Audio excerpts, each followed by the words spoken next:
Have you tried intermittent fasting? I tried, and I felt terrible within 3 days. And I'm a dietitian with a master's degree in nutrition. So stay with me because by the end of this video, I'm going to tell you the one thing that can actually help you and what helped me and most of my clients. And it has nothing to do with eating less. So when I moved to Norway last year with my two small kids, no family nearby, learning a new language, building my practice from scratch, my eating fell apart. Not because I didn't know what to do. I knew exactly what was happening in my body, but I still couldn't stop it. So I tried fasting. I wanted to understand it from the inside, but by day 3, I was exhausted. My cravings were completely out of control. I finished my eating window and wanted to eat everything that I saw. I stopped after 5 days. And when I looked at what was happening in my body, it made complete sense. So before I tell you about the science, I want you to ask yourself something. When you tried fasting, did it make your afternoons harder or easier? Remember your answer. I will come back to it. Here's what actually happens when you fast. Your blood sugar drops. Your body releases cortisol to compensate.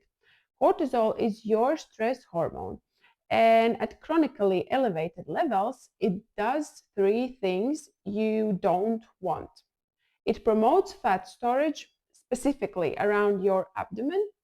It increases appetite for sugar and carbs, not salads, not the healthy things. It slows fat burning. So your body stores more fat, burns less of it, and it makes you hungrier. You are working directly against your own biology. Now, here's the part most people don't know. For a woman in her 40s who is already stressed, already not sleeping enough, already running on elevated cortisol from everyday life, fasting doesn't create a clean deficit. It adds another cortisol spike to a system that is already overloaded. Now, remember the question I asked you earlier about your afternoons. I'm going to give you 5 signs in a moment that will tell you exactly whether fasting is working for your body or against it. Number 3 is the one most women completely miss. So, number 1, you finish your fast and immediately overeat. Not because you are greedy, but because cortisol has been elevated for hours and your body is compensating.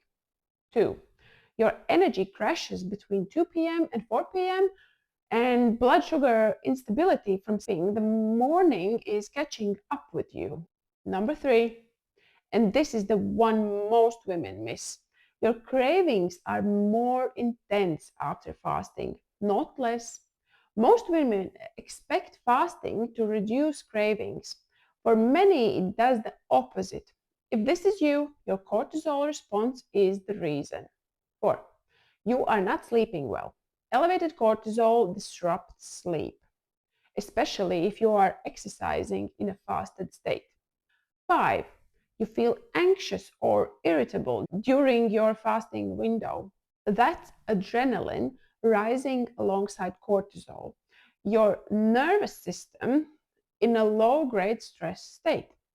So, have you got 2 or more of these? Fasting is not the right tool for you right now. And that is completely fine. It wasn't the right choice for me. I want you to pause here because this next part is specifically for women who have blamed themselves for not being able to stick to fasting.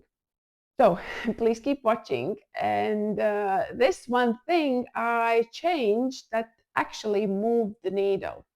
I stopped focusing on eating less. I started focusing on eating in a way that reduces cortisol, not adds to it. 4 things, that's the framework. So, protein in every meal. It stabilizes blood sugar, reduces cortisol response, and keeps you full for hours. That's non-negotiable. Constant meal timing.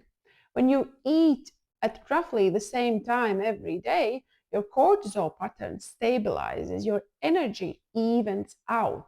This is a cortisol intervention disguised as a schedule.